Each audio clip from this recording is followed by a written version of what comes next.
ভোজ্য তেলের বাজারে কোনো কাজে আসেনি বাণিজ্য উপদেষ্টার হুঁশিয়ারি। পরিশোধন ও বাজারজাতকারী কোম্পানিগুলো নিজেদের বাড়ানো দরেই বিক্রি করছে তেল। তারা সরকারকে এক প্রকার বৃদ্ধাঙ্গুলি দেখিয়ে এক সপ্তাহ ধরে বেশি দামে সয়াবিন তেল সরবরাহ করছে বাজারে। ফলে ভোক্তাদের বাড়তি দামেই কিনতে হচ্ছে রান্নার তেল। কোনো ঘোষণা ছাড়াই বাড়তি দামে ভোজ্য তেল বিক্রি হচ্ছে। গত বুধবার এমন সংবাদ প্রকাশের পর ওই দিন বাণিজ্য উপদেষ্টা শেখ বশিরউদ্দিন বলেছিলেন, সরকারকে না জানিয়ে ভোজ্য তেলের দাম বাড়িয়েছেন ব্যবসায়ীরা। এভাবে ব্যবসায়ীদের দাম বাড়ানোর আইনগত ভিত্তি নেই। এ বিষয়ে বাণিজ্য মন্ত্রণালয় ব্যবস্থা নেবে। এরপর বৃহস্পতিবার বাণিজ্য মন্ত্রণালয়ের ভোজ্য তেল ব্যবসায়ীদের সঙ্গে বৈঠকে সিদ্ধান্ত হয় লিটারে 9 টাকা থেকে কমিয়ে দাম নির্ধারণ করতে হবে। বাড়তি দাম কতটা কমবে সেটি আজ রোববারের বৈঠকে চূড়ান্ত হতে পারে। তবে চূড়ান্ত সিদ্ধান্ত পর্যন্ত অপেক্ষা করছে না কোম্পানিগুলো।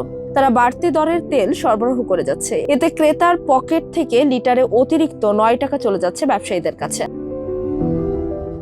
গতকাল শনিবার রাজধানী কয়েকটি পাইকারি ও খুচরা বাজারে খোঁজ নিয়ে জানা গেছে, রূপচাঁদা, তীর, পুষ্টি ফ্রেশ সহ প্রায় সব ব্র্যান্ডের বোতলজাত সয়াবিন তেল বাড়তি নতুন দরে বিক্রি হচ্ছে। নতুন করে বাজারে এসে 5 লিটারের বোতল বিক্রি হচ্ছে 965 টাকা দরে।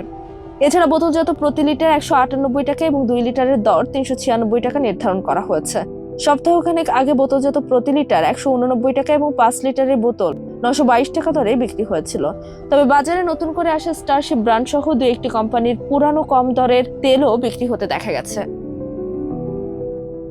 সপ্তাহের ব্যবধানে খোলা ভোজ্য তেলের দামও বেড়েছে। প্রতি লিটার সয়াবিন তেল 170 থেকে 172 এবং পাম অয়েল 152 থেকে 155 টাকা দরে বিক্রি হতে দেখা গেছে। যদিও এই দুই ধরনের তেল বিক্রি হওয়ার কথা ছিল যথাক্রমে 169 থেকে 150 টাকা দরে।